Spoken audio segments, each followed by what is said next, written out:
शुरू करने से पहले ही शुरुआत करनी होती है। मेरे हिसाब से ये पीरियड सबसे बेस्ट पीरियड है। जो आइडियाज हैं काफी नॉवल और काफी इनोवेटिव आइडियाज हैं, और वो मेरे लिए इम्पॉसिबल गोल था कि देखो तुम अपना ब्रांड बना रहे हो। में डिफरेंस क्या होता है? डिफरेंस बस इतना होता है कि जो नंबर्स हमने देखे तो हमने शायद 50, 100, 250, 250, 300, शायद 500 तक पहुंच गए हैं। क्योंकि मुझे पता नहीं था कि करना क्या है। लेकिन तुम तो 5000 तक पहुंच गए। यहाँ तो से यहाँ पे क्या किया? यहाँ से ना सिचुएशन डिफरेंट है। किया कैसे भाई?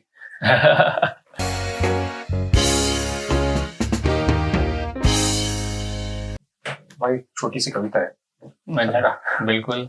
दोपहर तक बिक गया था बाजार में हर झूठ, दोपहर तक बिक गया था बाजार में हर झूठ, और मैं सच लेकर शाम तक बैठा रहा। तो कहने का मतलब ये है कि यार कई ऑथर्स होते हैं कि लोग अपनी किताबें लिखते हैं और जब बेचने जाते हैं तो सेल्स नील बटा सन्नाटा। लेकिन तुमने काफी मेहनत की और काफी एग्जाम्पल सेटअप किया है। तुम्हारी किताब ऑलमोस्ट 5000 को टच करने वाली। तो एक बहुत सिंपल सा सवाल है, किया कैसे भाई? 1 साल सही शब्दों में मराई है। अच्छा। बहुत मेहनत करी है। और कोई भी प्ले बुक नहीं है, मतलब कोई भी आपको बोलता नहीं है या फिर कोई भी है नहीं जो बोलता है कि ये किताब इस तरीके से बिकनी चाहिए।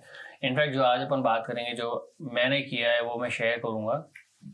तो ऐसा नहीं है कि दूसरा जना एग्जैक्टली कॉपी करेगा तो उसका भी इतना ही हो जाएगा।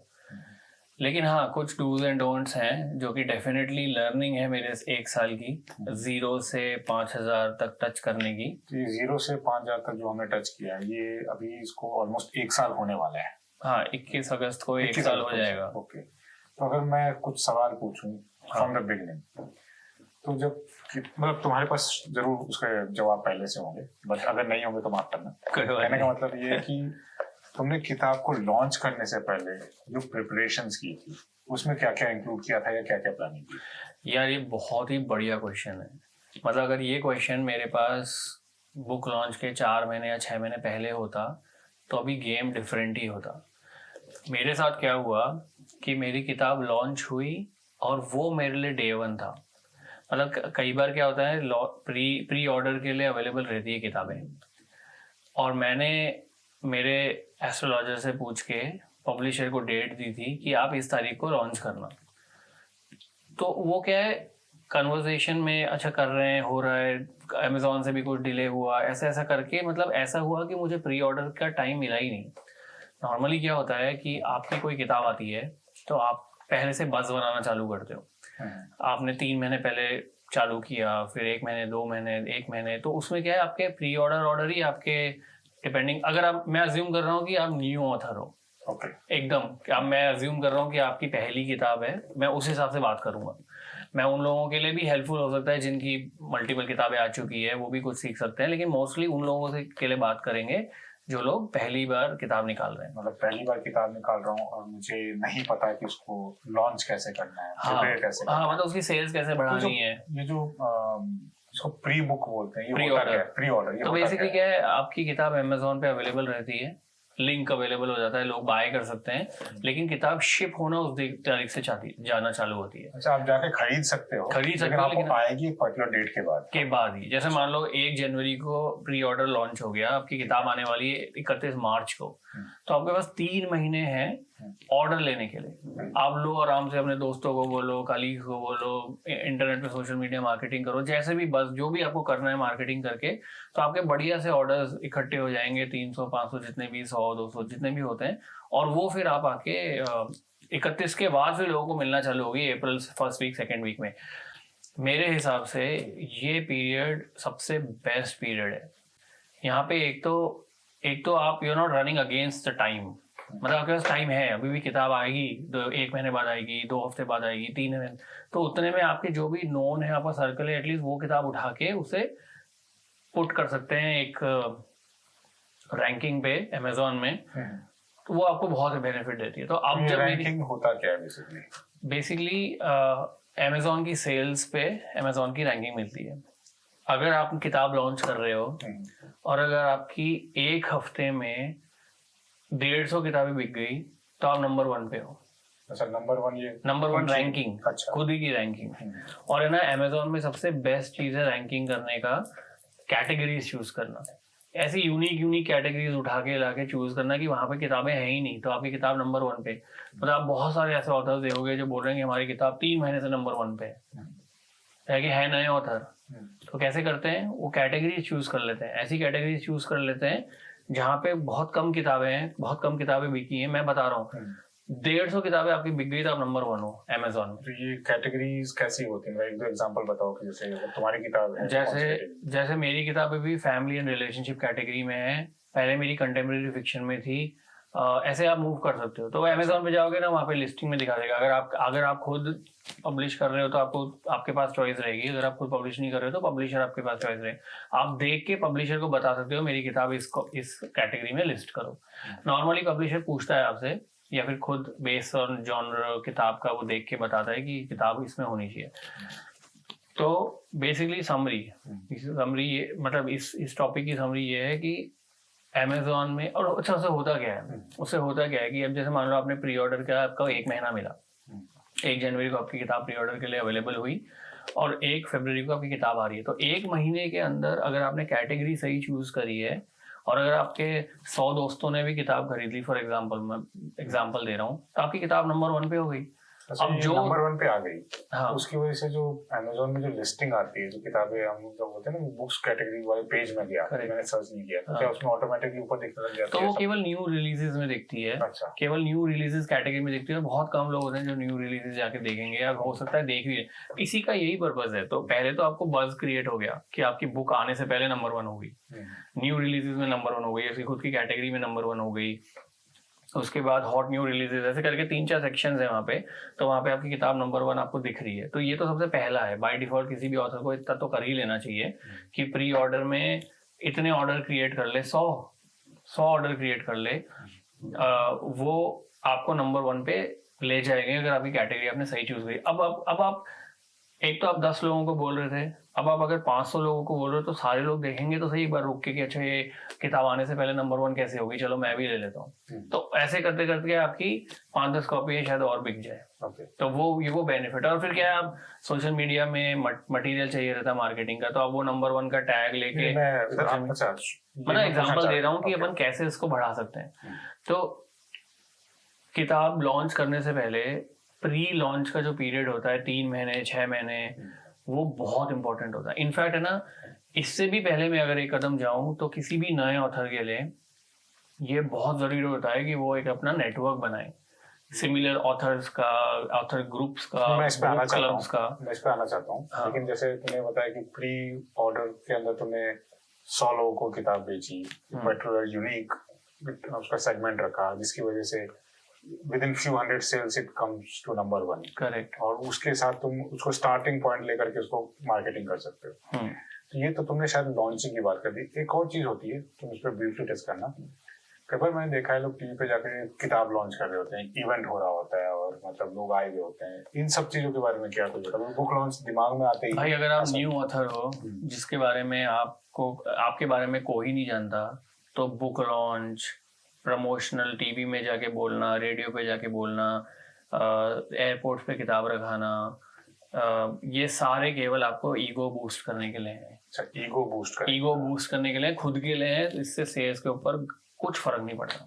अच्छा, तो ये सब नहीं करना चाहिए। मतलब मेरे एक्सपीरियंस से, जब मुझे 7-8 महीने हो चुके थे और मेरी भी यही इच्छा थी, मैं बड़ा जाके हर शहर में जाऊंगा, हर शहर में ट्रैवल करके, हर शहर में क्रॉसवर्ड में जाके, पहाड़ी सन में जाके बुक लॉन्च करूंगा। कुछ फर्क नहीं पड़ता। मतलब वहां पे क्या होगा, सोचो, आपको कोई नहीं जानता एज एन ऑथर, पहली बात तो आप वहां पे जाओगे, मुंबई में टाइटल वेव्स में जाओगे, या फिर एक और है, मान लो क्रॉसवर्ड्स का एग्जांपल, किताब खाना टाइटल वेव्स करके है, वो बड़े अच्छी दुकान है, एकदम प्रेस्टिजियस दुकान है। वहां पे आप जाओगे, आपको मुंबई में ऑथर कोई आपको जानता नहीं, चलो मुंबई के रहने वाले आपको 4 दोस्त जानते होंगे, आपके दोस्त ही आएंगे वहां पे। आपके 10 दोस्त आएंगे, 20 दोस्त आएंगे, वो ऑलरेडी या तो आपकी किताब खरीद चुके हैं, आप उनको गिफ्ट कर चुके हो, तो उनका आने का कोई मतलब नहीं है। आपने सोशल मीडिया के लिए फोटो ले ली, सोशल मीडिया पे लगा दिया, आपके 4 लाइक आ गए, 8 लाइक आ गए, 10 लाइक आ गए, 80 लाइक आ गए, और उससे ज्यादा कुछ भी नहीं है। और आपने खर्च कितना कर दिया उसमें? कम से कम नहीं तो भी 30,000 रुपए। अच्छा, तो ये कन्वर्ट नहीं होता, ये सेल्स में कन्वर्ट बिल्कुल कन्वर्ट नहीं होता। मतलब जो नया ऑथर अगर बुक लॉन्चेस कर रहा है, अगर इवेंट मैनेजमेंट वालों को पैसे देके कर रहा है, तो वो पैसा वेस्ट है। अनलेस उसका लॉन्ग टर्म प्लान है कि वो कंटिन्यू करता रहेगा, इतना पैसा खर्च करता रहेगा या करती रहेगी over the period of years and years, तो 5 साल बाद उसको जाके उसका फायदा होगा। मैंने मेरे एक्सपीरियंस के बाद, मतलब 6-7 महीने के एक्सपीरियंस के बाद, मेरे पास 2 ऑथर आए, उन्होंने बोला कि हम ऐसे ऐसे लॉन्च कर रहे हैं, हमारी किताब आ रही है, हमारे 50,000 रुपये लग रहे हैं, हमारे 60,000 रुपये लग रहे हैं। मैंने बोला आप कर लो, बढ़िया है, आपके पास पैसे हैं तो करो, कोई दिक्कत नहीं है, लेकिन ये केवल आप अपने ईगो बूस्ट के लिए कर रहे हो, इसका सेल्स में 0 कन्वर्जन होगा। तो मैंने उनके 50,000 रुपये बचा लिए। अच्छा, तो ये जो 50,000 रुपये बचे, तो ये 50,000 रुपये कहाँ लगाने चाहिए? अगर हम स्टार्ट करें स्टेप बाय स्टेप, कि मेरी किताब आ गई है, मैंने प्री बुक कर दी थी, कुछ 100 कॉपीज बिकी हैं और वो शायद मेरे जानकारों ने खरीदी है, अब मैं अजनबियों तक ये किताब को पहचानने के कौन से तरीके? करेक्ट। तो उससे पहला मैं जो बोल रहा था, जो सबसे बेस्ट तरीका है वो ये है कि आप अगर ऑथर हो और अगर आप सीरियस ऑथर हो, ऐसे वन टाइम ऑथर नहीं, जैसे कि लोग क्या करते हैं, बोले हाँ हम ज्ञानी हैं, हम किताब लिखेंगे, फिर वो किताब लिख देते हैं और खत्म हो जाता है उनका करियर। तो उससे क्या होता है, वो जो सीरियस ऑथर है उनके लिए भी नुकसान करते हैं। उनकी जो 50-100 कॉपियां बिकी थी वो किसी अच्छे ऑथर की बिक जाती। तो ऐसा नहीं करना चाहिए। तो पहले तो अगर आप ऑथर बनने के लिए सीरियस हो, तो सबसे पहले तो ये मान लो कि 6-7 साल की जर्नी है। 6-7 साल बाद लकीली, मतलब वो आउटलायर्स छोड़ दो, मतलब चेतन भगत है, वो सब जो हिट हो गए, उन सबको छोड़ दो। अगर आप नॉर्मल ऑथर हो, नॉर्मल आपने किताब लिखी है, नॉर्मल आपके पास पैसे हैं, ज़्यादा पैसे नहीं है, तो और आपको कम से कम 5-7 साल तो लग ही जाएंगे मेहनत करते करते एक अपनी जगह बनाने के लिए। तो अगर आप इतने लंबे टाइम के लिए रेडी हो ग्रिल करके करने के लिए, तो आप इस जर्नी पे जाओ। सबसे बेस्ट तरीका है स्टार्टिंग का। जैसे मान लो मेरे को आज आइडिया आया कि मुझे किताब लिखनी है, सबसे बेस्ट तरीका है कि अपने आसपास बुक क्लब्स, ऑनलाइन बहुत सारे ग्रुप्स हैं, मतलब हम डिस्क्रिप्शन में डाल देंगे 3-4 ग्रुप के नाम नंबर तो डाल देंगे, आप उनको ज्वाइन करो। वहाँ पे होगा कि आपको इमीडिएटली इस एरिया में जो लोग हैं उसमें 1000-1500 लोगों का एक्सपोजर मिल जाएगा। मतलब आप उनसे कनेक्ट हो जाओगे, आप उनसे व्हाट्सएप ग्रुप में कनेक्ट हो जाओगे। अब वो आप उनसे 1-to-1 कनेक्ट हो पाते हो, ये तो फिर आपकी मेहनत के ऊपर है। अब उसमें क्या होता है, जैसे मान लो आप एक ग्रुप में ज्वाइन हो गए, अब 1 साल बाद आपकी किताब आने वाली है। अब वहाँ पे आपने लोगों से बात करना चालू किया, किसी इवेंट में गए, कोई दोस्त बना, फिर आपने किसी किताब खरीद ली। फॉर एग्जांपल ऐसे छोटे छोटे जेस्चर्स आपने किए, किसी का वोटिंग आया तो आपने वोट दे दिया फॉर एग्जांपल, तो आपकी कम्युनिटी बन गई। अब वो आपके ऊपर है कि आप उस कम्युनिटी को कितना यूज कर पाते हो। फॉर एग्जांपल 1500 लोगों में से सोचो आपके 100 दोस्त भी बन गए, तो आपकी 100 किताबें तो निकल गई ना पहले दिन। अच्छा, तो 100 किताबें, मतलब मैंने अपने दोस्त बनाए, मैंने अपने पोटेंशियल बायर्स, मैंने ऐसे ग्रुप्स को जान के जहाँ मेरे पोटेंशियल बायर्स हैं, जहाँ लाइक माइंडेड लोग। करेक्ट। और उनके साथ मैंने कनेक्शन, और आपने भी उनकी किताबें खरीदी, तो आपने भी एज अ रिटर्न आपने भी 100 किताबें खरीदी। तो मैंने 100 किताबें खरीदी। हाँ, for example I mean it's a give and take relationship है। इन सब ग्रुप्स में गिव एंड टेक रिलेशनशिप रहता है कि आप अगर उनको सपोर्ट करोगे तो आपको सपोर्ट मिलेगा। अच्छा, ऐसे में ये भी केयरफुल रहना चाहिए कि आपने तो, क्योंकि आपकी किताब 1 साल बाद है और उस बंदे की किताब आज आ गई, तो आपने तो उसकी किताब खरीद ली, लेकिन वो बंदा 1 साल बाद उस ग्रुप में रहेगा नहीं रहेगा, कनेक्ट रहेगा, तो आपको सोच समझ के करना चाहिए। क्योंकि मैंने इस तरह के ग्रुप्स ज्वाइन किए थे कोई 2-3 महीने पहले, तो उस 2-3 महीने में मैंने 30 किताबें खरीद ली फॉर एग्जाम्पल। उसमें से 10 लोगों ने आज भी मेरी किताब नहीं खरीदी, 1 साल हो गया है। तो ऐसे भी महान लोग हैं दुनिया में जो कि अगर आप उनको सपोर्ट कर रहे हो उनके टाइम पे, तो वो आपको रेसिप्रोकेट नहीं करेंगे। तो इन ग्रुप्स का ज्वाइन करने का एक यही इंटेंशन नहीं है कि आप अपनी सेल्स बढ़ाओ। आपका नेचुरली भी चीजें बढ़ती है, जैसे आपको एडिटिंग स्किल्स के बारे में पता चलेगा, आपको बहुत सारे इवेंट्स के एक ग्रुप है जहाँ पे कॉम्पिटिशन्स के बारे में पता चलता है। वहाँ पे राइटिंग कॉम्पिटिशन, पोएम भेज दो, यहाँ पे शॉर्ट स्टोरी भेज दो, इसके ये प्राइज मिलेगा, इसका ये प्राइज मिलेगा। तो बहुत अच्छे अच्छे क्रिएटिव ग्रुप्स हैं, बहुत अच्छे अच्छे डिस्कशंस होते हैं लिटरेचर के ऊपर, जो भी कंटेम्प्रेरी डिस्कशंस हैं या फिर जो क्लासिकल डिस्कशंस है। तो मतलब ग्रुप्स का ये पर्पस भी है। और फिर जैसे जैसे आप बढ़ते हो आगे वैसे वैसे आपके कनेक्ट्स बढ़ते रहते हैं और फिर आपको वो कनेक्ट्स बेनिफिट दे सकते हैं। तो अगर जो इंसान चालू कर रहा है, मेरे हिसाब से तो सबसे बड़ा ये है कि वो एक कम्युनिटी बनाए। अच्छा, be a part of the community who knows what you are doing and you appreciate what you are doing, and there's a little bit of give and take, but also there are potential buyers and potential helpers support, वो अपनी strategy बता सकते हैं। For example जैसे आपने एक और दोस्त बना लिया दूसरे ही शहर में, तो आपने अब वो दोस्त आपको फोन करके बोल रहा है कि मैं एक काम करता हूँ, मैं वहां जा रहा हूँ, मेरी किताबें लेके मैं तुम्हारी भी 5 किताबें ले जाता हूँ। तो इस तरह की चीजें भी होती है। तो वो तुम्हारी कम्युनिटी बन गई। अब तुम कम्युनिटी को कैसे साथ लेके जाते हो? तो तुम्हारा बड़ा लालची वाला एटीट्यूड है तो तुम दूसरों की किताब नहीं लोगे लेकिन खुद की किताब बेचोगे। अगर तुम्हारा गिव एंड टेक वाला है तो तुम लोगे, मेक श्योर करोगे कि वो भी ले। फॉर एग्जाम्पल अगर तुम केवल ये सब लेना देना छोड़ के तुम केवल डिस्कशन का पार्ट होना चाहते हो तो वो भी तुम्हारे ऊपर है। तो कहने का मतलब है कि कम्युनिटी हेल्प्स। किताब से बहुत पहले आपको ये सोचना है कि आपको ऑथर बनना है, तो आप सबसे पहले कम्युनिटीज ज्वाइन करो। मैं अपन ग्रुप में डिस्क्रिप्शन में नंबर्स और नाम डाल देंगे ग्रुप्स के। आपके 1500 लोग तो वैसे ही जुड़ जाएंगे, उसका फिर जैसे यूज करना है वैसे यूज करो। फिर उसके बाद सेकंड है कि आप अगर लिख रहे हो तो आप ब्लॉग भी लिख सकते हो। ब्लॉग जैसे फॉर एग्जांपल कि कोई ट्रैवल बुक पे लिखना चाहता है, ट्रैवल की बुक निकालना चाहता है, तो उसने ट्रैवल ब्लॉग बनाया 1 साल 2 साल 3 साल, उसका ब्लॉग हिट हो गया, 50,000 लोग गए ब्लॉग पे। अब वो किताब निकालेगा ना तो 50 में से 500,000 लोग तो वैसे ही खरीद लेंगे।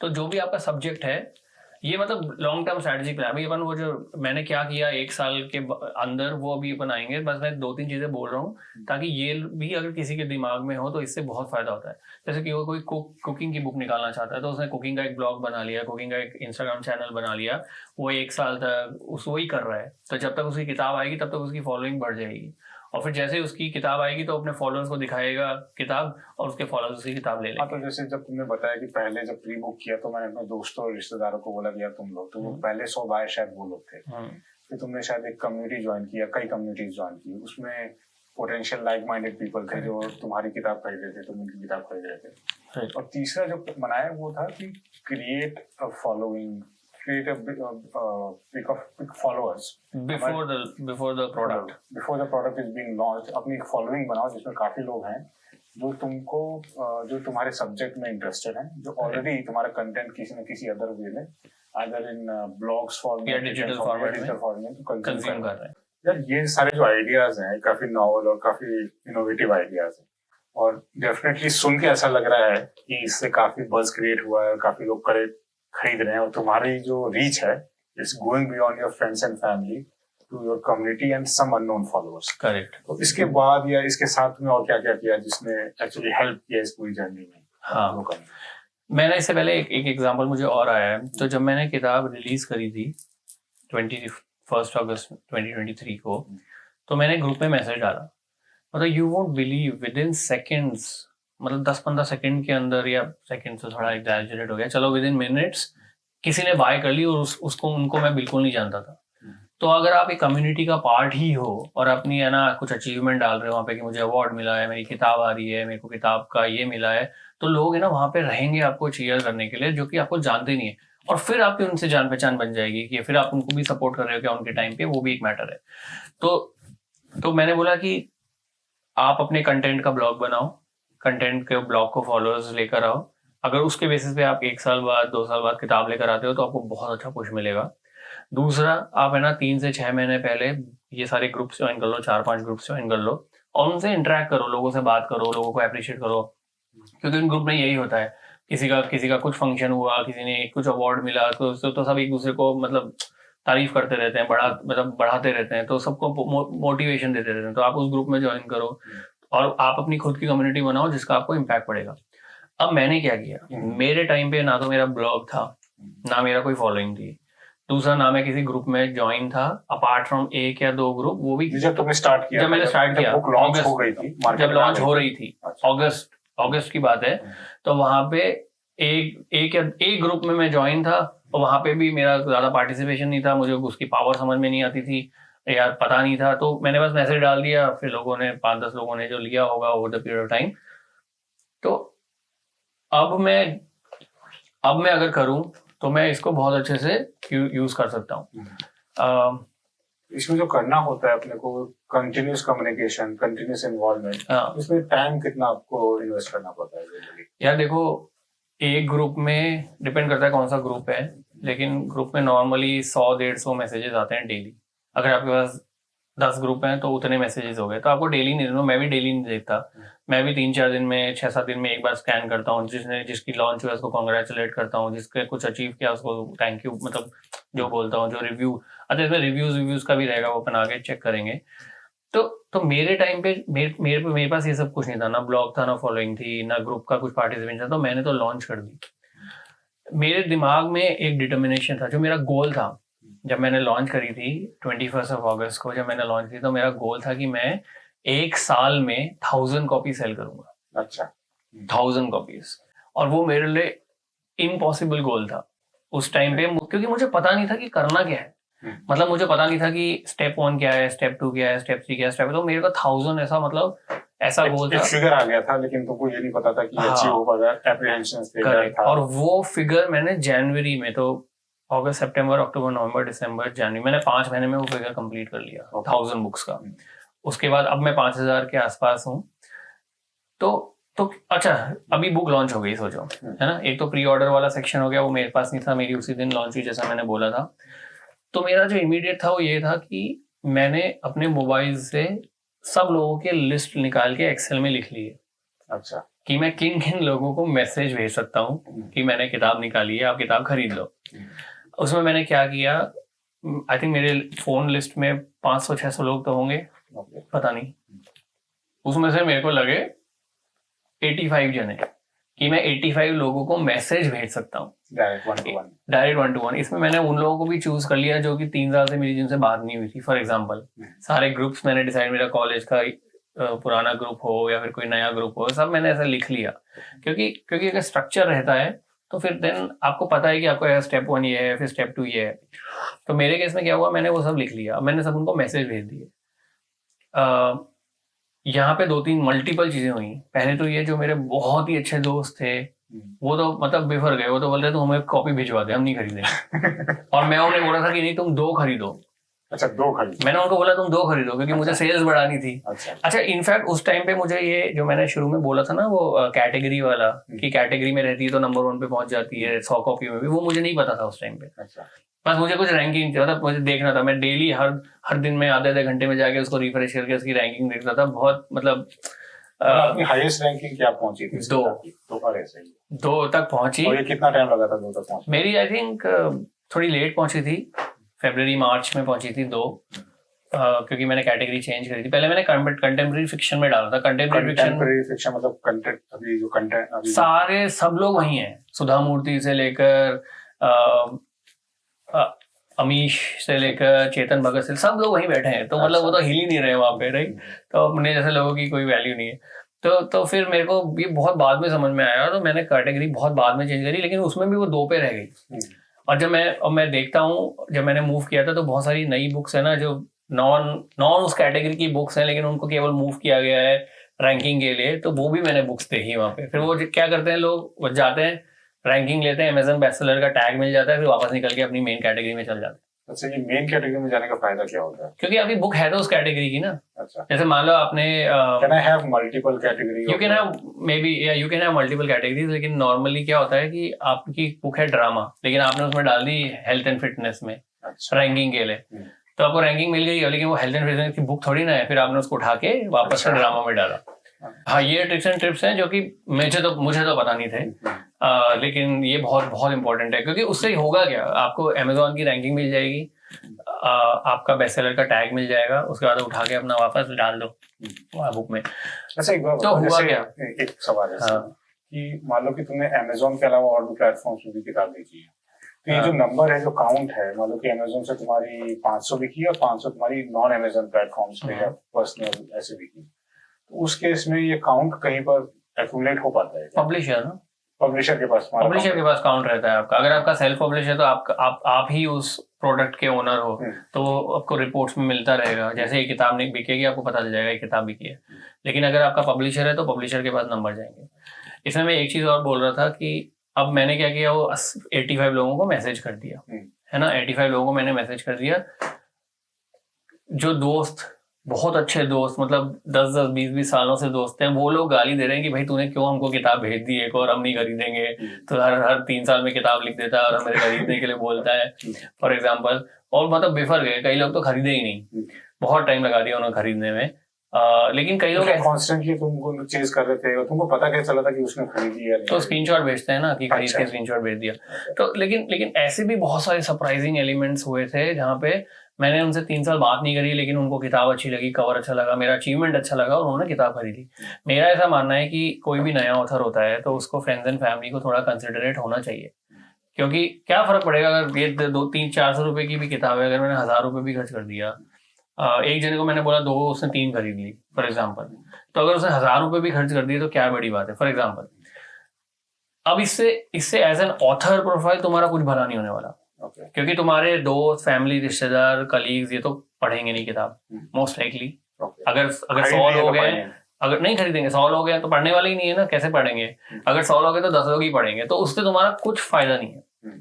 उससे तुम्हारा, अगर तुम चेस करके रिव्यू भी करवा लो तो भी बहुत लंबा प्रोसेस है, इतनी मेहनत कोई करता नहीं है, तो उससे तुम्हारा बस कुछ फायदा नहीं है। लेकिन अगर तुम नए ऑथर हो तो तुम्हें फिर भी ये करना चाहिए, उससे तुम्हारी रैंकिंग बढ़ेगी, तुम्हारी विजिबिलिटी बढ़ेगी, और उस रैंकिंग को देख के, अब सोचो मेरे पास, मैं 6-10 ग्रुप का पार्ट हूँ जहाँ पे मेरे 2000 लोग हैं, मैंने बुक लॉन्च करी, 1 हफ्ते के अंदर मेरी रैंकिंग 1 हो गई और मैं ग्रुप में डाल रहा हूँ, तो ग्रुप में जो 2000 लोग हैं वो देखेंगे तो सही कि भाई इसकी रैंकिंग 1 कैसे हो गई।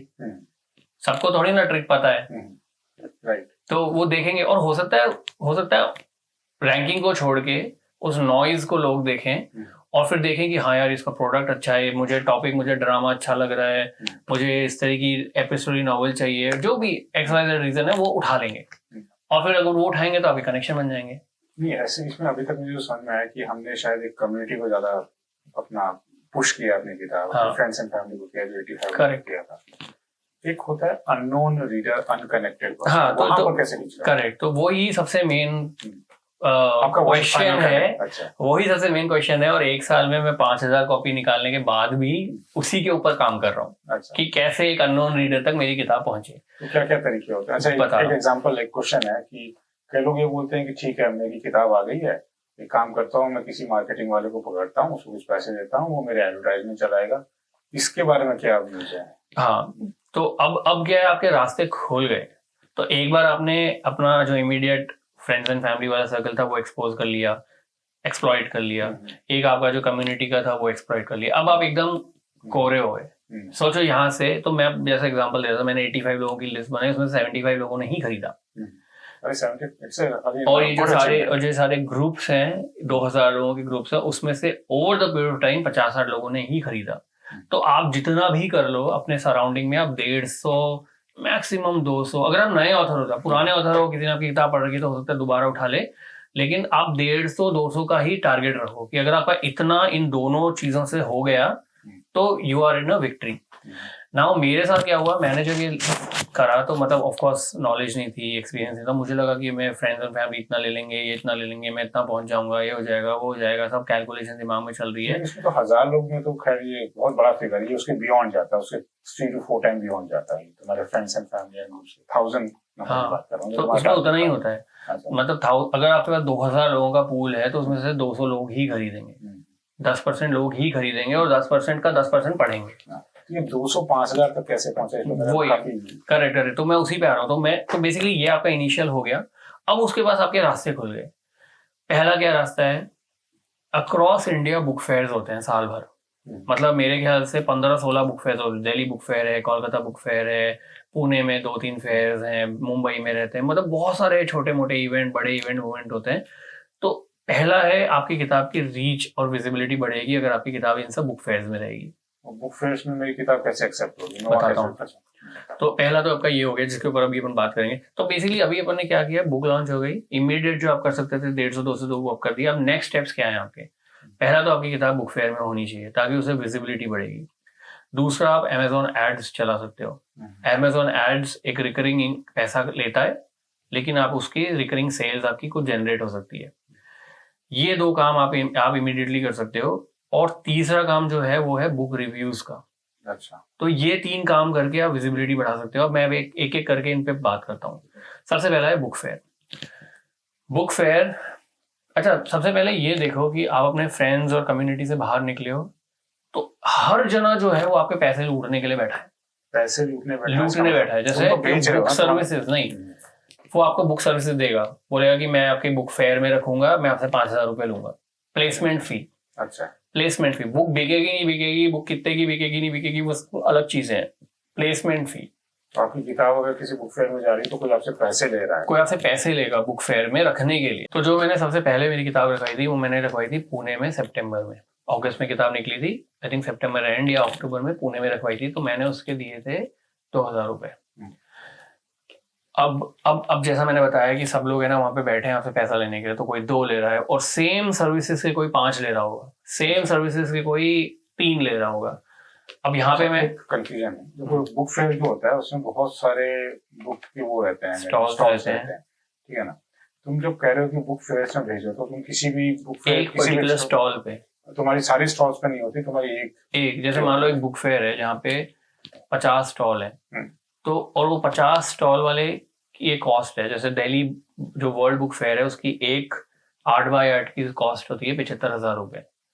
तो लोग for one day I think, yes. तो वो लोग क्या करते हैं, जो ऑर्गेनाइजर है, मैं डिस्ट्रीब्यूटर्स की बात नहीं कर रहा, जो ऑर्गेनाइजर है वो क्या करते हैं, वो 100 ऑथर्स को या 50 ऑथर्स को ले लेते हैं, 50 ऑथर से पैसे लेते हैं, सबसे 200 2,000 लेके, और उन्होंने 1 1.25 लाख 1.5 लाख की किटी बना ली अपनी, 1.5 लाख रुपए कर लिए, 75,000 उन्होंने फीस दे दी और 75,000 उनका प्रॉफिट हो गया। अब उनको कोई नहीं पड़ी है कि किताब बिक रही नहीं बिक रही। दैट वाज माय क्वेश्चन, कि किताब तुमने भेज दी, तुम जब बैठे हो तुमने चेन्नई तो कोई गारंटी नहीं है कि आपकी किताब बुक फेयर में बिकेगी, लेकिन मैं ऐसा मानता हूँ कि बुक फेयर में आपको फिर भी भेजनी चाहिए, क्योंकि आपकी किताब है ना पूरे इंडिया में ट्रैवल करेगी, 10,000 100,000 लोग, 2,000 5,000 10,000 लोग उसे देखेंगे, और किसी को कवर पसंद आएगा तो कवर ले लेगा, किसी को ब्लर्ब पसंद आएगा तो ब्लर्ब ले लेगा। इसमें मैं सेल जो, सॉरी मैं एक सवाल पूछ रहा हूँ कि तुम्हारी एक बुक फेयर है उसमें 50 स्टॉल्स हैं, उन 50 स्टॉल्स में एक में तुम्हारी किताब है जिसको बेचने की कोशिश नहीं की जा रही, वो वहां पर पड़ी हुई, हाँ, और तुम इस पे नाउ कम्स अ क्वालिटी, कि तुम्हारे कवर की जो क्वालिटी है, या तुम्हारे लोगों को एक्चुअली में interested readers, correct, unknown readers are actually looking at the books and your book be may be picked, I mean kept just next to Amish Tripathi और तुम्हारी किताब बीच में पड़ी हुई। बिल्कुल। उस केस में तुम क्या सलाह देते हो कि वहां पे तुम कैसे इंटरेस्ट जनरेट कर सकते हो? देखो बेस्ट तो है अगर आप उस सिटी में हो तो जाके खड़े हो जाओ उसके बगल में अपनी किताब के, जो आ रहा है उसको बेचते रहो। अच्छा, they will allow the... हाँ, they will allow, some people allow, some don't, तो आप वो वाले चूज करो जो अलाउ करते हैं। वर्स्ट केस में आपको जब भेजना है विदाउट एनी एक्सपेक्टेशन कि मेरी एक भी किताब बिकेगी, आपको कितनी किताबें भेजनी होती है ऑन एन एवरेज? कितना भी भेज सकते हो, 10 भेज सकते हो, 20 भेज सकते हो, 50 भेज सकते हो, जितनी भी आपको भेजनी है आप वो भेजो। वो जो किताबें मैंने बुक फेयर में भेजी, वहाँ पे एक स्टॉल है, वहाँ पे मैंने उस आदमी को मान लो अपनी 10 किताबें भेजी, हाँ, तो वो जो 10 किताबें भेजने का खर्चा, उस किताब को वहाँ रखने का, करेक्ट, ये मैंने खर्चा, और किताब खरीदने का भी खर्चा, आप किताब खरीदोगे भी तो सब पब्लिशर से। अच्छा, आपने जो किताबें उधर भेजी है तो आपने पब्लिशर से किसी एक प्राइस पे ली है, हाँ, which is less than your selling price, correct, और वो वहाँ पे पहुंच गई, करेक्ट। अब वो बिकी मतलब या तो स्टॉल वाले ने बेची या फिर कोई सी आदमी जेन्युइनली इंटरेस्टेड होकर खरीदी, तब वो बिकी, और तब आपको उसका सेल्स का नहीं आएगा क्योंकि आपके पब्लिशर के हिसाब से तो 5 किताब ऑलरेडी बिक चुकी है, क्या वो रीडर ने खरीदी है वो किताब? तो वो क्या करेंगे, जैसे मान लो मैंने बताया जैसे इंडिया में 20 फेयर होते हैं साल भर में, बड़े छोटे सब मिला के 20 फेयर है।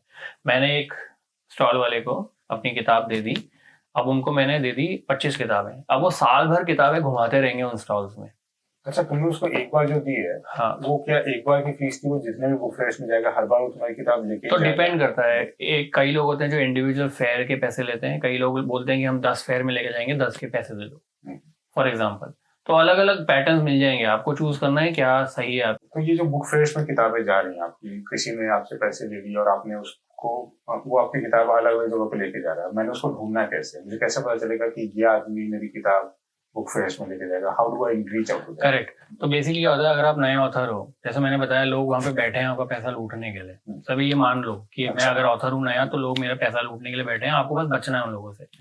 तो जैसे ही आप अपना डालते हो इंस्टाग्राम पे कि भाई मेरी ये किताब है, आपको दिन के 10 मैसेजेस शुरू में, फिर धीरे धीरे कम होते रहते हैं, मैसेजेस आते रहते हैं कि हमारी ये मार्केटिंग सर्विस है, हमारी ये बुक फेयर सर्विस है, हमारी ये रिव्यू सर्विस है, ऐसे ऐसे करके वो सारे मैसेजेस आने लग जाते हैं। अब बहुत सारे जेन्युइन होते हैं बहुत सारे बहुत बढ़िया होते हैं, बहुत सारे बिना पैसे के बोलते हैं हमें केवल किताब भेज दो, लेकिन बहुत सारे फेक होते हैं, बहुत सारे किताब पढ़ते भी नहीं है और रिव्यू फेक डाल देते हैं, बहुत बहुत लफड़ा है। तो अगर आपको चाहिए तो आपको वैसे पता चलेगा कि कौन है, लेकिन मैं बताता हूँ अभी।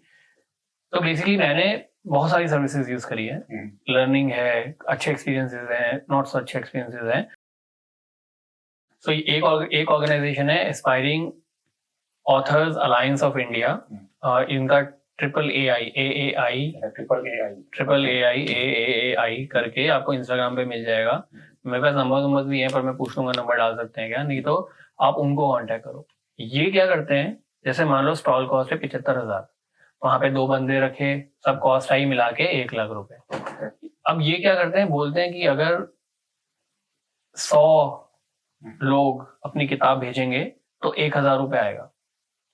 100 लोग अगर किताब भेजेंगे तो 1,000 रुपए आएगा। तो कॉस्ट टू कॉस्ट रखते हैं मतलब ये इनको प्रॉफिट नहीं कमाना, कॉस्ट टू कॉस्ट रखते हैं। मैं एग्जांपल देता हूँ इसी का। दिल्ली बुक फेयर में इनके थ्रू मेरी किताबें गई 1,000 रुपए में। सारे नए ऑथर से हमारे जैसे हम सब लोगों ने इनको दे दिया 1,000 रुपए, उन्होंने स्टॉल का कॉस्ट कवर किया, उन्होंने भेज दिया। सेम दिल्ली बुक फेयर में, वर्ल्ड बुक फेयर में जो जनवरी फरवरी में होता है, सेम वर्ल्ड बुक फेयर में दूसरे जो स्टॉल वाले हैं, कोई ले रहा है 5,000, कोई ले रहा है 8,000, एक जना तो 25,000 ले रहा है। क्या करेगा भाई, सोने की पेंट लगा के रखेगा किताब को? मतलब इतना लूट है। तो कहने का मतलब है कि बुक फेयर आपका पहला था, अमेजोन एड्स आपका दूसरा था, और बुक रिव्यूज आपका तीसरा था, जो अपन ने बात करी थी। तो बुक फेयर्स में आपको डेफिनेटली भेजनी चाहिए किताब। इवन आपकी साल भर में आपकी 10 किताबें ही बिके, लेकिन आप भेजो, हर में भेजो। और aspiring authors alliance of India AAI करके वो है, आप उनके थ्रू भेजो, आपको एकदम कम, मतलब 1/3 कॉस्ट में मिलेगा। इससे अगर ये मेरे को टिप पता होती सितंबर अक्टूबर लास्ट ईयर में, तो मतलब मेरे कम से कम 10-20 हजार रुपए बच जाते। तो मतलब और इतने जेन्युइन लोग हैं। आप है ना उस स्टॉल पे जाके, जहां भी जो भी शहर में है, कोई मतलब बहुत कम लोग हैं जो अलाउ करते हैं ऑथर्स को खड़े होकर बेचना। तो आप है ना वहां पे जाओ, अपनी किताब खुद बेचो। अच्छा, वहाँ पे उनका स्टॉल है, तुमने पैसे दे दिए, हाँ, तुम्हारी किताब 1,000 रुपए में तुम जाकर के एक्चुअली 1,000 रुपए दिए तुमने, और 10 दिन तुम जाओ अपनी किताब बेचो। अच्छा, बेच सकते हो। तो कहने का मतलब है कि बहुत जेन्युइन है, बिना पैसों के लालच के केवल अपनी ऑपरेटिंग कॉस्ट निकालते हुए। ये बहुत अच्छा ग्रुप है, आप इसको डेफिनेटली ज्वाइन करो। आपका मतलब एक टेंशन आपका खत्म हो जाएगा। ठीक है, तो ये हुआ अपना दूसरा। अच्छा, जो अब मैं एक और सवाल इसी पे पूछता हूँ कि बुक फेयर्स में आपकी जो विजिबिलिटी है, क्या तुम ये रिकमेंड करोगे कि तुम you pick more than one book stall in the same book fair? और कर सकते हो, मतलब जितने, देखो इसमें ऐसा है कि बुक मार्केटिंग एक अंधा कुआं है। अच्छा। आप जितना मार्केटिंग में पैसा डालोगे उतना आपका डूबेगा। अच्छा। है ना? तो आपको अगर आपका बहुत पैसा है तो आप 3 स्टॉल में रखवा लो, बहुत पैसा है तो 2 स्टॉल में रखवा लो। इनके साथ AAI वालों के साथ एडवांटेज ये भी है कि कई इनके कॉन्टैक्ट्स अच्छे हैं, तो कई बार क्या होता है, वो बुक फेयर वाले स्पीकर स्लॉट्स देते हैं। अच्छा। तो ये अपने ऑथर्स को सेम या फिर थोड़ा बहुत एक्स्ट्रा 500 रुपए और एक्स्ट्रा ले लिया, जो भी ऑपरेटिंग कॉस्ट को कवर करते हुए कॉस्ट है, उसमें ये लोग स्पीकर स्लॉट्स भी दिलाते हैं। अब तो जब आप नए ऑथर हो, आपको मौका मिल रहा है 50 लोगों के सामने बोल पा रहे हो अपनी किताब के लिए, तो कितनी बड़ी बात। तो ये है। इससे ना मैं एक एग्जांपल देता हूँ। एक ऑथर एक ऑथर है जिन्होंने अपनी किताब सेल्फ पब्लिश निकाली, ठीक है।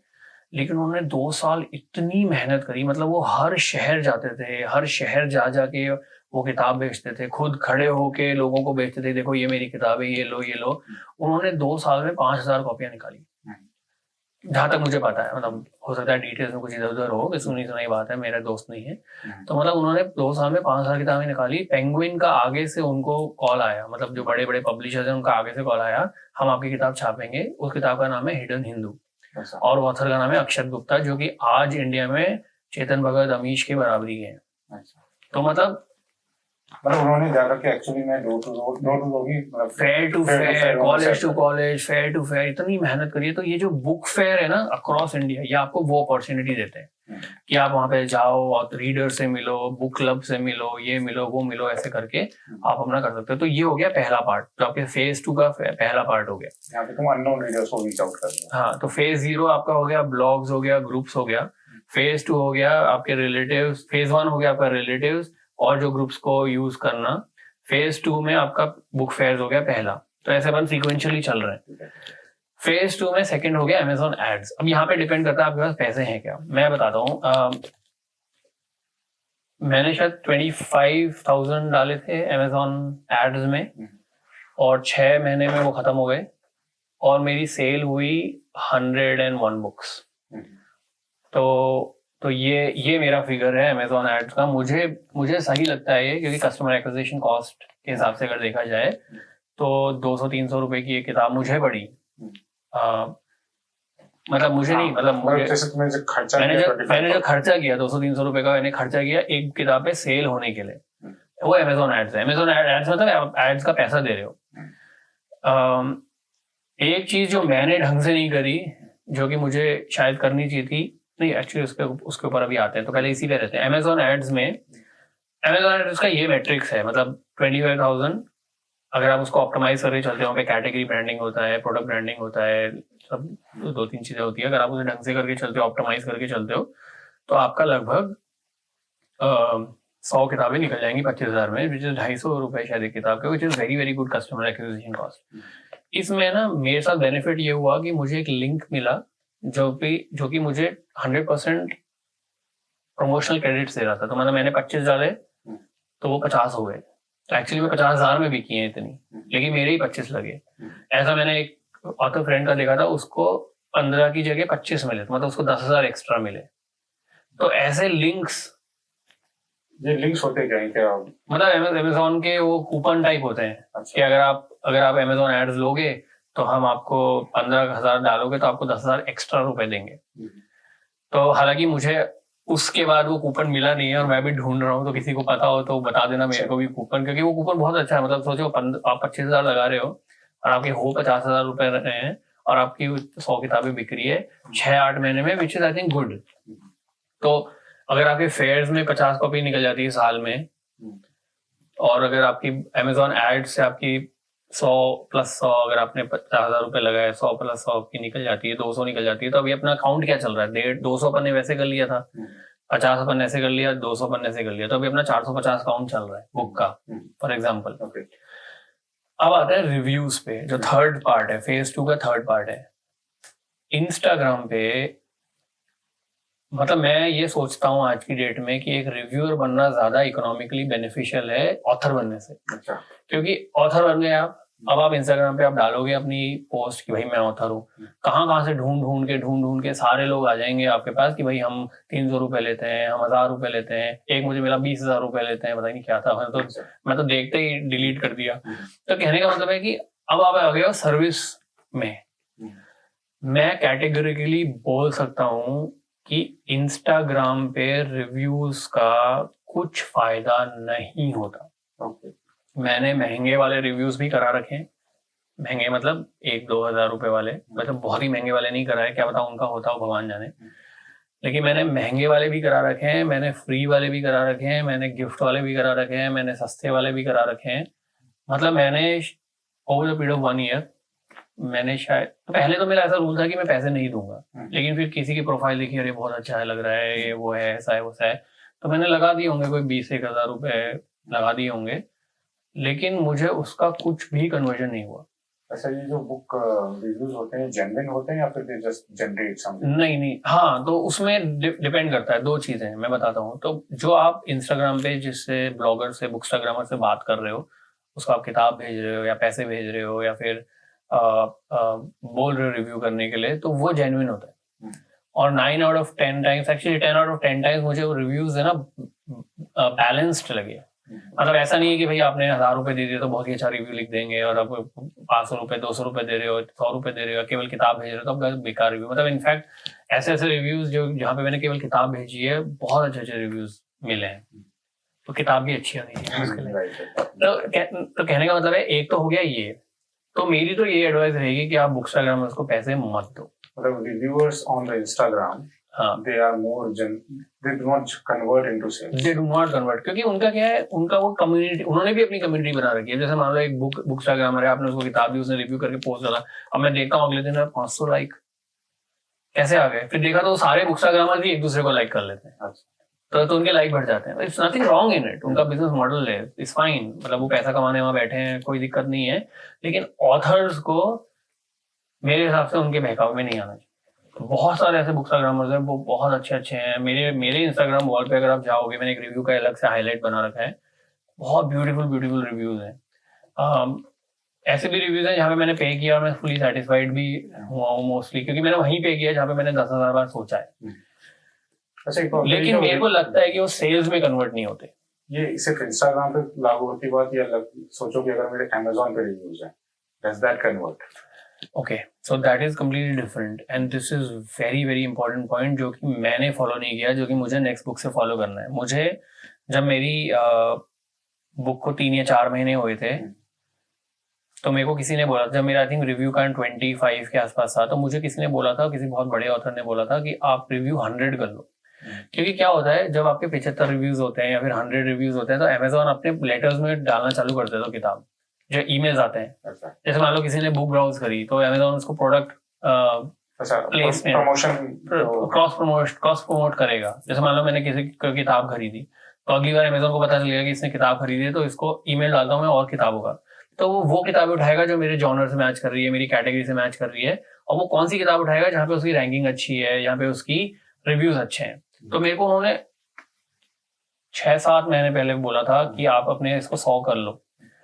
लेकिन कैसे किए जाते हैं ये? पेड रिव्यूज होते हैं या जेन्युइन रिव्यूज होते हैं Amazon के ऊपर, नॉट इंस्टाग्राम? हाँ, तो मैं आता हूँ उसमें। तो बेसिकली मैंने वो किया नहीं। अब हालांकि मेरे शायद 1 साल के अंदर 100 हो जाएंगे। अब यहाँ पे आप पेड भी ले सकते हो रिव्यू, आपको बल्क में 100-200 रुपए में रिव्यू मिल जाते हैं। लेकिन Amazon का जो आर्टिफिशियल इंटेलिजेंस का जो इंजन है वो बहुत स्मार्ट है, तो वो ऐसे रिव्यूज पे क्या है, धीरे धीरे हटा देता है। तो और उसका कोई फायदा भी नहीं होता। तो मुझे ऐसा लगता है रिव्यूज पे पैसा नहीं करना चाहिए। जो भी मेरे रिव्यूज हैं अभी शायद 91 रिव्यूज हैं, और वो ऑर्गेनिक रिव्यूज हैं। ऐसा नहीं है, मतलब जैसे मैंने किसी की किताब खरीदी, किसी ने मेरी किताब खरीदी, तो मैंने उनको रिक्वेस्ट किया, देखो मैंने आपकी किताब पढ़ी है, मैंने रिव्यू डाला, आप भी डाल दो रिव्यू। तो ऐसे भी बहुत सारे लोग हैं जिन्होंने नहीं भी डाला है, लेकिन कई लोगों ने डाल भी दिया है, आगे से भी डाल दिया है।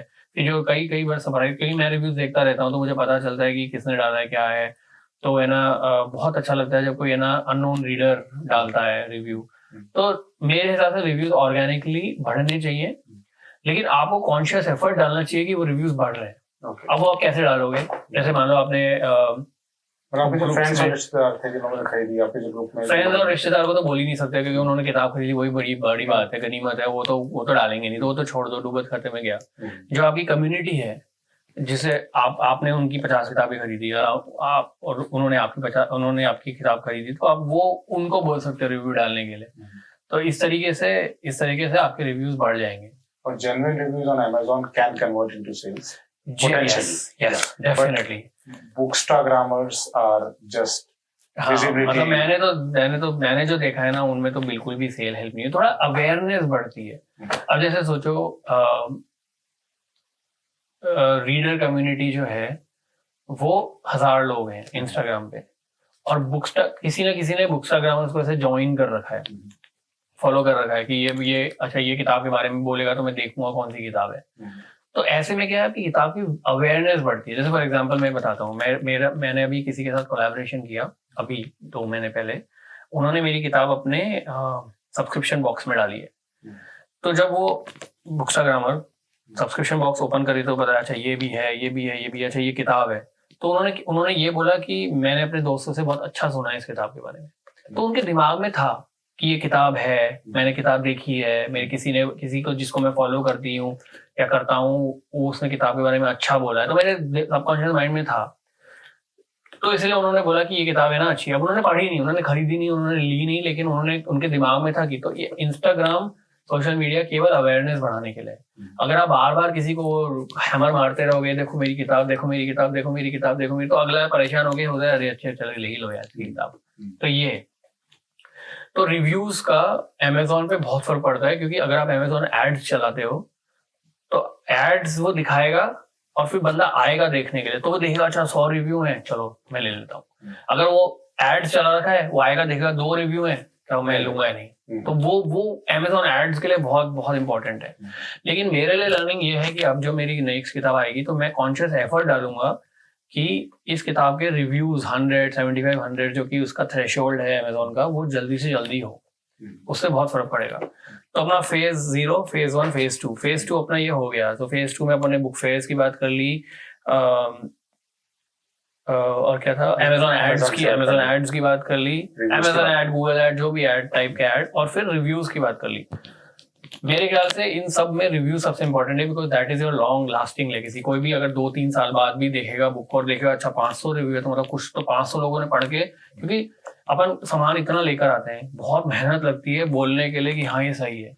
रेस्टोरेंट में भी अपन खाना खाते हैं और उनको खाना बहुत ही अच्छा लगता है, लेकिन फिर भी अपन वो रेटिंग नहीं करते उसकी, क्योंकि रेट करना बहुत मुश्किल है। आउट ऑफ द वे जाके आप है ना बोल रहे हो कि किताब बहुत अच्छी है, तो वो बहुत इम्पैक्ट डालता है लोगों की कॉन्शियस। राइट।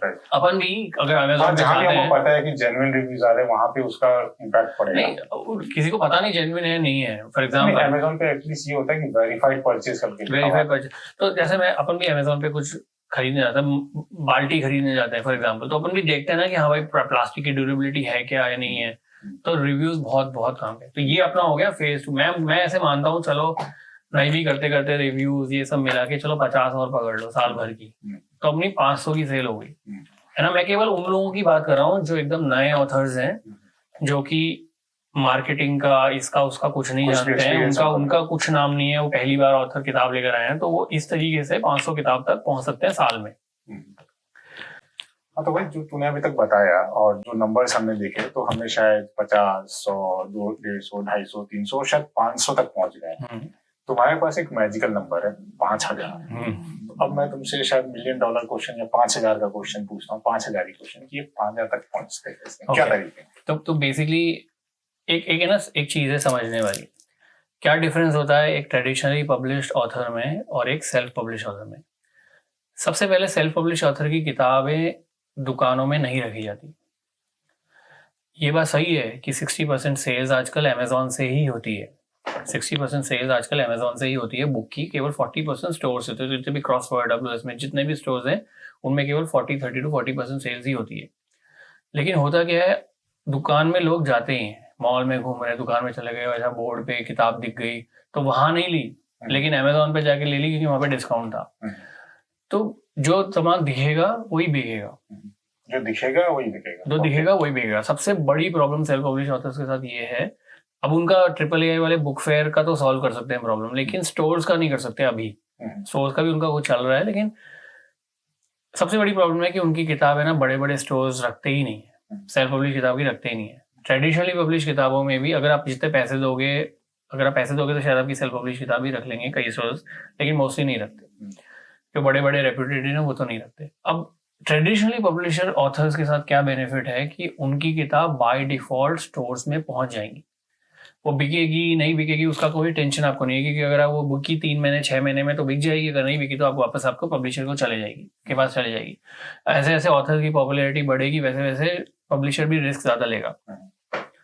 पेंगुइन, रूपा, हापर कॉलिंस, ये जो बड़े बड़े पब्लिशिंग कंपनीज हैं, ये लोग क्या करते हैं, 1000 कॉपी छपवाते हैं और अपने प्रीमियम लोकेशंस पे पहुंचा देते हैं। अब पेंगुइन का कैसा रहता है, पेंगुइन में भी यही हाल है, वो साल के 300 बुक्स पब्लिश करते हैं, तो ऐसा नहीं है कि 300 की 300 सुपर हिट है। उनके नाम से पब्लिशर, अगर कोई नया ऑथर है पेंगुइन में भी, उनके नाम से 1000 किताबें तो 700 से 1000 किताबें बिक जाएंगी। वो कैसे बिकेंगी, क्योंकि बुक किताबें हैं मार्केट में। दुकान कोई मुंबई में जा रहा है, कोई चेन्नई में जा रहा है, कोई दिल्ली में जा रहा है, उसको किताब दिख रही है, वो यहाँ खरीद रहा है, ऑनलाइन खरीद रहा है, लेकिन वो खरीद रहा है। लेकिन अब उससे आगे 1000 से आगे अगर कोई बढ़ता है तो वो फिर खुद की सेल्फ प्रमोशन है या फिर किताब की प्रमोशन है या जो भी XYZ है। तो 500 जो तुमने पूछा, 500 से 5000 कैसे किया, वो है केवल डिस्ट्रीब्यूशन। उसका केवल मतलब है डिस्ट्रीब्यूशन। और मेरे पब्लिशर जो है वो इतने सपोर्टिव हैं कि मैं अगर आगे से कोई डिस्ट्रीब्यूशन डील लेकर आता हूँ, क्या होता है डिस्ट्रीब्यूशन डील का मतलब, जैसा मैंने बोला कि इंस्टाग्राम पे आपने किताब डाली तो आपके लोग आ जाएंगे, हम आपको ये सर्विस दे रहे हैं, हमको ये सब। लोग 1 महीने के 30-30 हजार रुपए लेते हैं क्रॉसवर्ड में बुक रखवाने के। अच्छा। पैसे दो, तमाशा देखो। बार्गेन बुक हंट हो या कोई भी स्टोर हो, सब स्टोर वाले पैसे लेते हैं। बिचौलिए बैठे हैं जो पैसे लेते हैं, वो अपना कमीशन लेते हैं, फिर स्टोर वाले लेते हैं, फिर ऑथर के हाथ में कुछ नहीं आता, क्योंकि 3 महीने बाद वो किताबें वापस। तो एक बड़ा क्रेज चलता है ऑथर में। मेरा भी बकेट लिस्ट आइटम है लाइफ में, अभी भी है, कि मेरी किताब एयरपोर्ट पे रहे। अच्छा, एयरपोर्ट पे तो एक अलग ही चार्म रहता है, राइट? 60,000 रुपए में 3 महीने में आप किसी भी एयरपोर्ट पे किताब रख लो। अच्छा, पैसे तो तमाशा देखो, लेकिन होगा क्या? कोई बिकेगी नहीं, क्योंकि आपको कोई जानता नहीं है। अगर मेरी किताब एयरपोर्ट पे हो और मुझे कोई नहीं जानता तो कैसे बिकेगी? वो तो अमीश की उठाएंगे, अमीश त्रिपाठी की उठाएंगे, या फिर चेतन भगत की उठाएंगे, या फिर अक्षत गुप्ता, जो भी फेमस ऑथर्स है उनकी उठाएंगे, अपनी कोई नहीं उठाएगा। फॉर एग्जाम्पल, आपको पहले 3-4 साल मेहनत करके उस लेवल पे पहुंचना है जहाँ के आपकी किताब अगर एयरपोर्ट पे रखी हुई है तो आपकी वो किताब बिक जाएगी। ये है मेन गेम।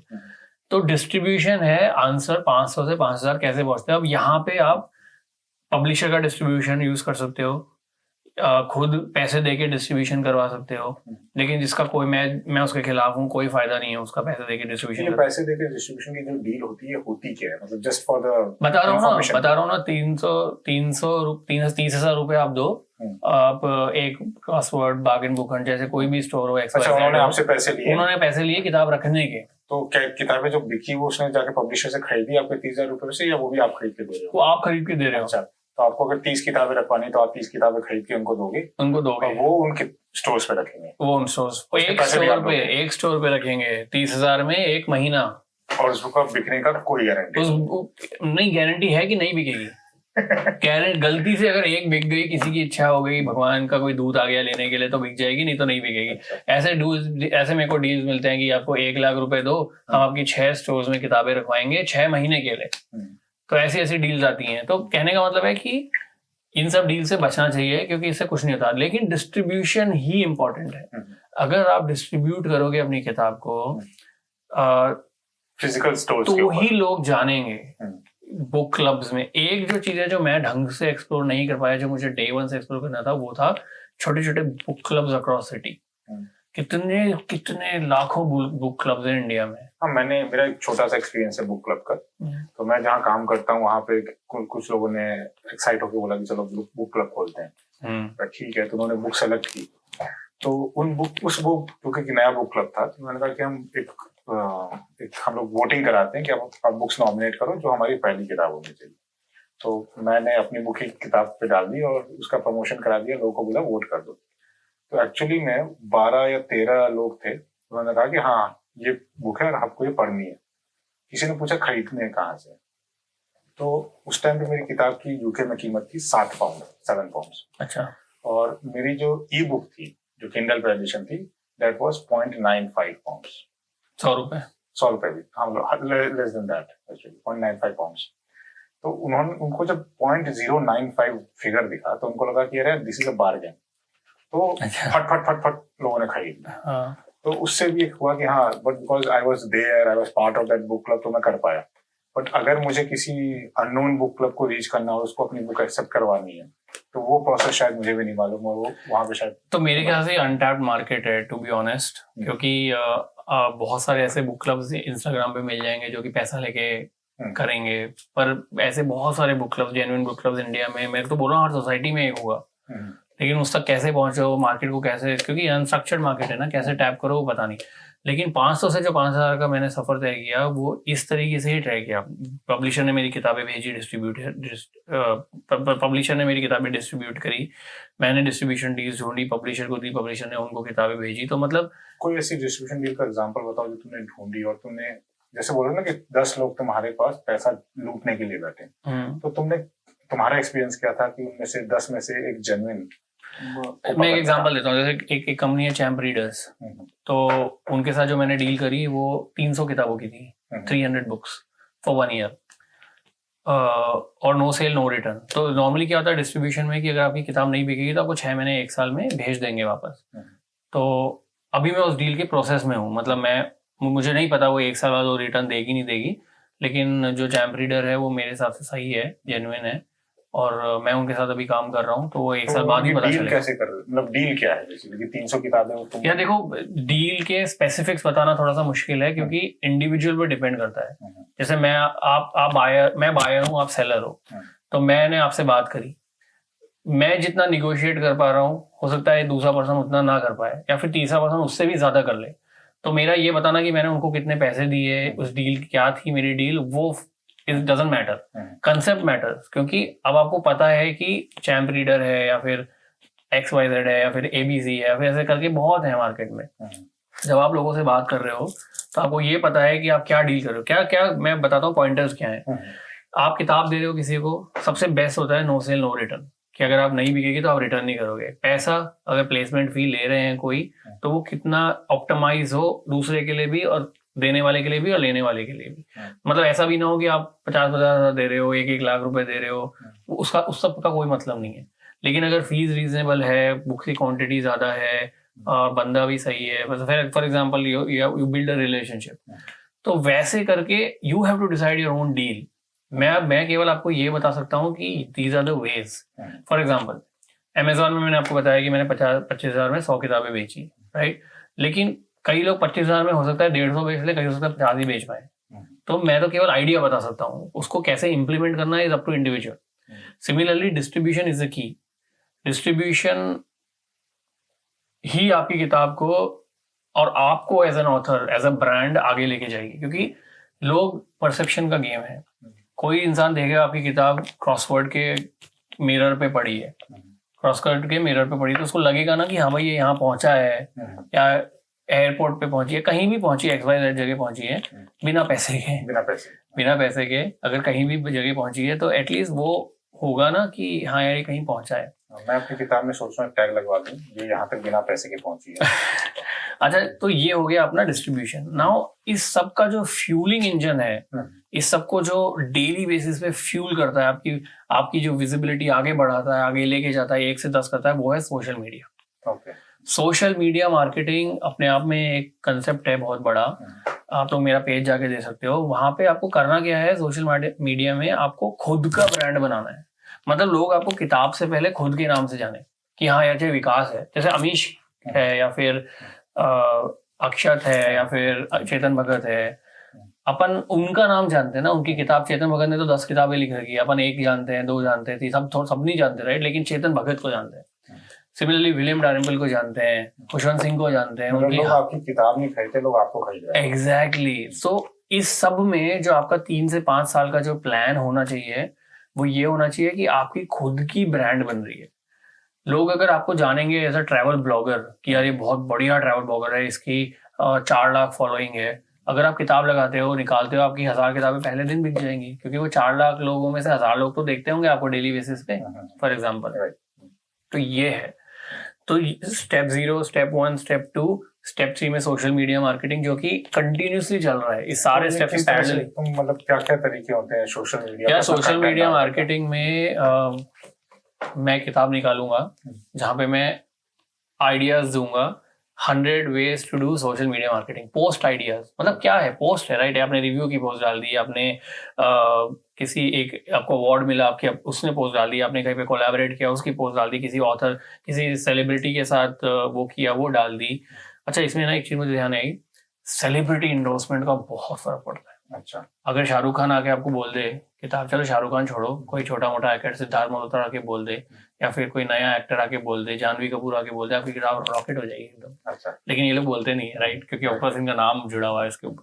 तो कहने का मतलब है कि ये बहुत तो सेलिब्रिटी एंडोर्समेंट काफी। हाँ, तो कहने का मतलब है कि इंस्टाग्राम पे डिफरेंट टाइप्स ऑफ पोस्ट आप डाल सकते हो एंगेजमेंट बढ़ाने के लिए। तुम एक किताब लिख रहे हो जो है कि how to market your book on social media. हाँ, मैं अभी लिखूंगा अगले साल, जब मैं 10,000 क्रॉस करूंगा, जब मेरी किताब नेशनल बेस्ट सेलर का गोल्डन स्टिकर यहाँ पे होगा, तब मैं वो किताब लिखूंगा। तब मेरे साथ पॉडकास्ट नहीं करोगे? तभी अपन पॉडकास्ट करेंगे भाई। तो कहने का मतलब है कि author journey is not a singular task. मैं ये मानता हूं कि किताब लिखना, एडिट करवाना और पब्लिश करवाना 5% काम है। किताब को बेचना 95% काम है। पिछली बार शायद ये परसेंटेज थोड़ा ज्यादा या कम था? नहीं था, 95 हो गया। नहीं इतना ही था। जितना जब से मुझे समझ में आया है कि इतना मुश्किल काम है मार्केटिंग करना, क्योंकि लोगों को क्या है, अभी सोचो चेतन भगत के पास, अमीश के पास ये किताब पढ़ी है, तो कोई ये क्यों लेगा? मैं भी नहीं लूंगा, मैं भी फेमस ऑथर्स की किताब लूंगा फॉर एग्जाम्पल। अब मैं लेने लग गया हूँ क्योंकि मैं खुद इंडी ऑथर हूँ, क्योंकि खुद नया ऑथर हूँ, मैं लेने लग गया हूँ। लेकिन ये कंसेप्ट है। तो बेसिकली मार्केटिंग सबसे पहले तो समराइज करते हैं। मार्केटिंग सबसे मुझे जो समझ में आया वो मैं पूछता हूँ तुम्हारे से। ओके, समझ में आया। देखो, जब हुआ कि शुरू करने से पहले ही शुरुआत करनी होती है। बिल्कुल। तो pre booking, pre orders is a good. एक साल पहले से भी चालू कर लो। अच्छा, पहले तैयारी करनी चालू कर दो। मतलब कि आप जब प्रेग्नेंट हो गए तभी आपने डिसाइड कर लिया कि हाँ, बच्ची परवरिश कैसी होगी। उस टाइम पे ही आपने कम्युनिटीज को ज्वाइन करना चालू किया, आपने अपना प्रेजेंस नोन करना चालू किया, तुमने लोगों को जानना चालू किया। फिर तुमने प्री बुक में अपने दोस्त और रिश्तेदारों को जानना तक पहुंचे, उनको रीच आउट किया। लेकिन ये एक बहुत कम पार्ट होता है जो तुम्हारे इनिशियल बूस्ट अप सेल को हेल्प करेगा। करेक्ट। लेकिन जो क्रक्स होता है वो तुम्हारी बुक लॉन्च हो जाने के बाद, बुक मार्केट में आ जाने के बाद जो तुम्हारी मेहनत है। मुझे जो दो चीजें जो बड़ी अच्छी लुभावनी लगी इसमें से वो ये थी कि देखो, तुम अपना ब्रांड बना रहे हो, तुम अपने आप को प्रोजेक्ट कर रहे हो और अपनी एक फेस वैल्यू, अपनी एक वैल्यू क्रिएट कर रहे हो और उसके थ्रू तुम बेच रहे हो। इसमें एक अच्छा आइडिया था कि ब्लॉगिंग जो तुम कर रहे हो या तुम ब्लॉगिंग कर रहे हो या पॉडकास्ट कर रहे हो, इसके थ्रू तुम अपनी एक फॉलोइंग बनाते हो and you actually project an image कि yes, the content that I'm creating is good and the book that I'm going to create is going to be better. That's why people come and buy you, right? और कुछ चीजें हैं जो boost up करने के लिए, जो technical जो मुझे लगी, जो थी how to get distribution deals and few things that you have asked me to avoid is, एक phrase तुमने बड़ा अच्छा यूज किया कि सब तुम्हारा पैसा लूटने के लिए बैठे हैं। बिल्कुल। तुमको उनसे बचना होगा। कोई तुमको आके लालच देता है कि मैं तुमसे एक्स अमाउंट ऑफ मनी लूंगा और तुमको मैं यहाँ पे प्लेस कर दूंगा, वहां प्लेस कर दूंगा। यहाँ पे हमको लालच से बचना होगा और ईगो बूस्टिंग से बचना होगा। बेसिकली बहुत जरूरी है। मतलब बेसिकली यार, नया ऑथर आता है एस्पिरेशंस के साथ कि यार मैंने किताब लिखी है, मेरी दुनिया में वैल्यू हो, मेरा दुनिया में नाम हो, लेकिन वो ऐसा सर पे पड़ता है, इतना बुरा लगता है। तब आपको पता ही नहीं कि आप ये सब जो मैं आज बता रहा हूँ 1 साल बाद, ये सब मैंने ऑन द जॉब सीखा है। मतलब 2 हफ्ते जब मेरा हो गया था फ्रेंड्स एंड फैमिली वाला सेक्शन, तो मुझे पता ही नहीं था अब क्या करना है। व्हाट्स नेक्स्ट नहीं पता। 2 हफ्ते तक मैं पागल हो गया। मतलब यार ये क्या हो रहा है, मेरी किताब बिक नहीं रही है, मैं क्या करूं, किसको मैसेज करूं, क्या करूं। फिर वो गिव एंड टेक वाला चालू हो गया। मतलब कहने का मतलब है कि अगर आप स्ट्रक्चर के साथ चलोगे तो आपको स्ट्रक्चर की लिमिटेशन भी पता। अगर मुझे पता होता फ्रेंड्स में से 2 फ्रेंड्स जो सबसे बेस्ट फ्रेंड है वो खरीदेंगे ही नहीं किताब, तो मेरा दिमाग खराब नहीं होता। उस टाइम हुआ था यार, मैं तो किताब लिखी वो खरीदनी था फॉर एग्जाम्पल। तो अगर आपको हर स्टेप के ऊपर प्रोज एंड कॉन्स पता, आपको पता है रिव्यूज बहुत इंपॉर्टेंट है, 100 रिव्यूज आपको करने हैं, कैसे करोगे? जब आपको पता है कि वहां पे लोग बैठे हैं आपको फ्री, मतलब पैसों में रिव्यूज देने के लिए, इनऑर्गेनिक रिव्यूज बढ़ाने के लिए, लेकिन अब you know the mind feel. Basically आपको पता है कि डायनामाइट किधर फटेगा, तो फिर आप उसका आप नेविगेट करके कर सकते हो। बुक क्लब में आपने किसी से कांटेक्ट किया फॉर एग्जांपल, अब आपको रिव्यूज चाहिए, अब आप खरीदो मत रिव्यूज, मैं बोल रहा हूँ खरीदो मत रिव्यूज, लेकिन आप किसी बुक क्लब के साथ कांटेक्ट कर लो। बुक क्लब को फ्री में 10 किताबें दे दो, मतलब हर मेंबर को एक किताब दे दो और उनको रिक्वेस्ट कर लो कि आप प्लीज किताब पढ़ के डिस्कस करके हमको रिव्यू डाल दो।